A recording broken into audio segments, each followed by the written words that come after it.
ॐ अत्र विष्णुपदं दिव्यं दर्शनादिपापनाशनम् अस्पर्शनं पूजनं चैव आत्मानां मुक्तिहेतवे।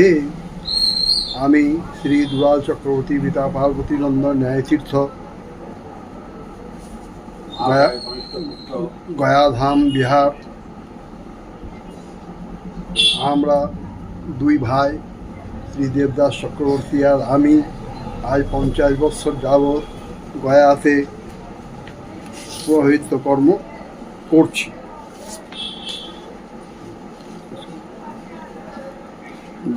পিণ্ডদান কি প্রত্যেক হিন্দুদের কর্তব্য?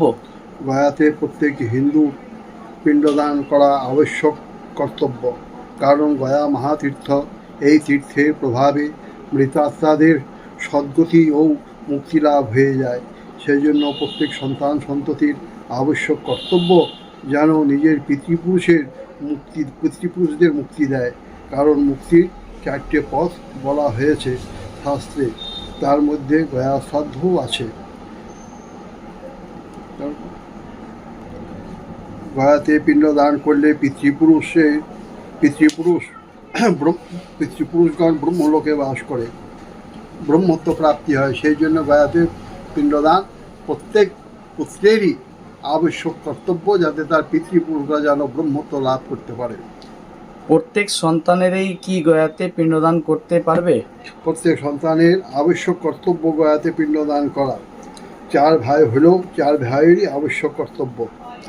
প্রতি বছরই কি গয়াতে পিণ্ডদান করা যায়? গয়াতে একাধিকবার পিণ্ডদান করা যায়। গয়াতে কি শুধু পিতৃপক্ষে পিণ্ডদান করা হয়? গয়ায়াম সর্বকালেষু গয়াতে সব সময় পিণ্ডদান করা হয়। পিতৃপক্ষেই আসতে হবে সেই রকম কোনো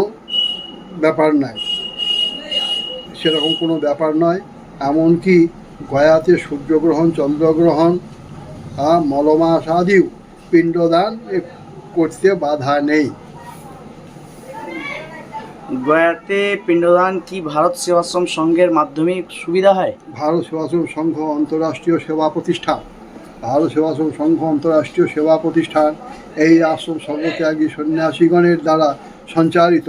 ভারত সেবাশ্রম সংঘের মাধ্যমে তীর্থকার্য আদি করলে পরে কোনো রকম প্রতারিত হওয়ার সম্ভাবনা নেই। গয়াতে আসতে হলে বাংলাদেশ, ত্রিপুরা, আসাম ও পশ্চিমবঙ্গ থেকে কিভাবে আসতে হয়? বাংলাদেশ হইতে আসতে গেলে পরে পাসপোর্ট ভিসা করে কলকাতা হয়ে আসতে হবে। আসাম, ত্রিপুরা, পশ্চিমবাংলার গয়ার সাথে রেল যোগাযোগ ভালো আছে।